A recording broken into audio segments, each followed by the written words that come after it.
Hi friends, ఇది మా entrance door అన్నమాట. ఓము స్వస్తిక్ ఖచ్చితంగా వేయాలి ఫ్రెండ్స్.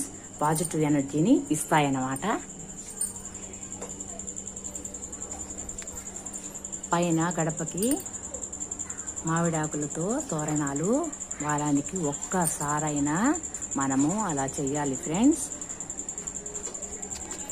గుమ్మానికి ఇరువైపులా వరిపిండితో ముగ్గులు అలంకరించి తాంబూలము 2 మట్టి ప్రేమలతో దీపాలను వెలిగించాము. లక్ష్మీ పాదాలు వేసాము. ఇక్కడ నైవేద్యము టమాటో కూడా పెట్టవచ్చు ఫ్రెండ్స్. అది కూడా ఒక పండే అన్నమాట.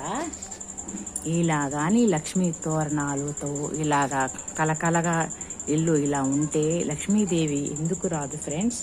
ఆ లక్ష్మీదేవిని మనము వశపరుచుకోవచ్చు.